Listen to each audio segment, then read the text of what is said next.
Mach Go Go Go was surprisingly different than I expected.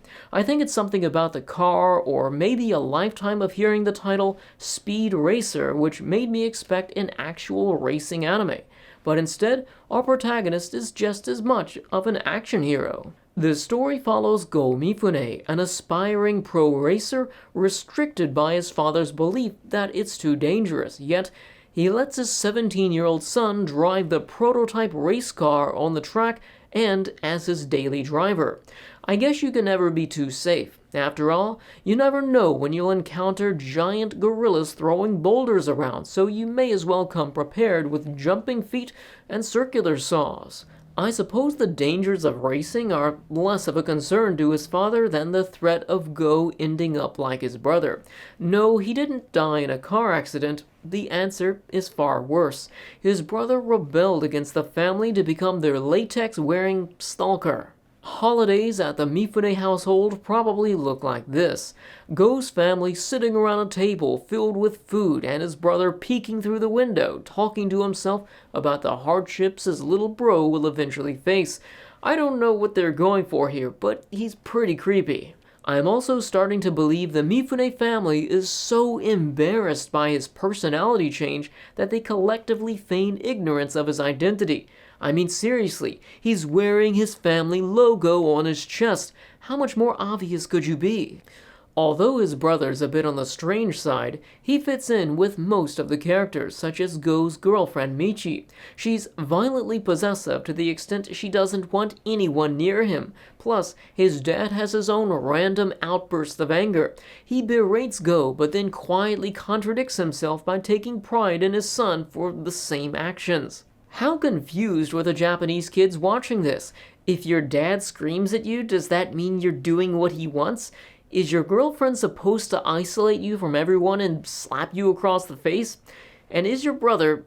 well, I don't even need to go there. I'm sure the masked racer gave kids all kinds of trust issues.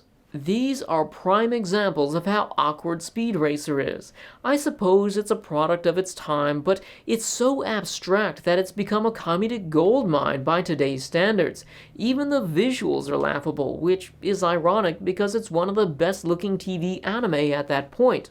They try and get these dramatic facial expressions, but it generally backfires because their faces aren't animated. It reminds me of something out of Star Trek the Animated Series. I don't think they intended for these to be as hilarious as they are, but laughing at its dated animation techniques is much of the fun.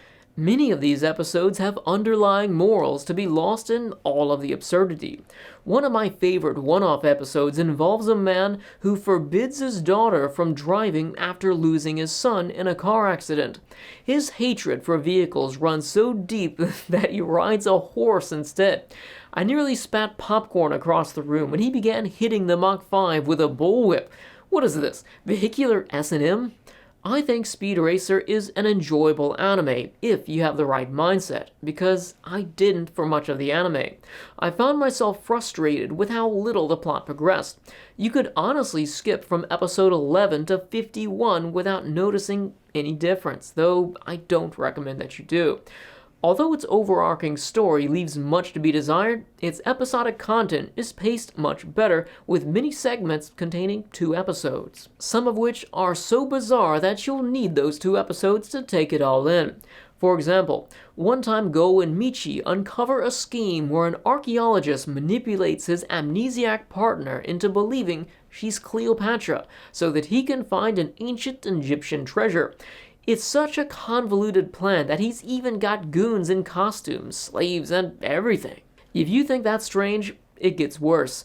Go has to fend off assassins wielding a massive electric drill.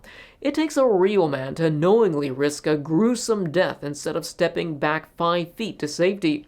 One must also admire Go's martial arts skills. They come in handy in times like this, or 1 minute later when he gets into a fight with a massive cobra.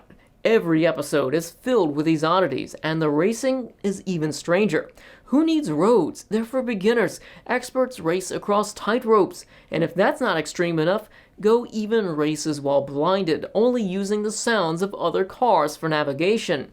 They're clearly self-aware of its absurdity, and they include things such as car wrestling and racing acrobats. It's clearly not meant to be taken seriously, and this review only scratches the surface of its insanity. I give Speed Racer a 7 out of 10. Although it's one of the few anime from the 60s to be still enjoyable today, it's far too long and features a somewhat anticlimactic ending. I have no doubt you'll have a good time if you and a friend watch 2 episodes per sitting. In fact, you'll likely enjoy it more than I did. I didn't know what to expect, which led to some confusion and even frustration, considering I watched the entire series within a week. Anime like this are why I make spoiler-free reviews. Sometimes you enjoy an anime more with the right context, and sadly, far too many people blame an anime for their own misunderstandings. I don't know much about the Western version of Speed Racer since I watched it in Japanese. It's probably just as corny, but I know they altered some personalities, such as removing Michi's slap across Go's face. For this reason, I recommend the Japanese version, though it's probably not that big of a deal. So have you seen Speed Racer? Tell me what you think. Sorry for the lack of videos lately. I've been posting 1 video per week instead of 3 because I've been watching longer running anime consecutively, so making these videos takes a little longer. Thanks to everyone listed here for supporting these videos on Patreon and buying anime and manga using my affiliate links in the video description. Big thanks to Nia-chan for a 3rd tier Patreon support, and I'll see you soon with Yusha Goldron.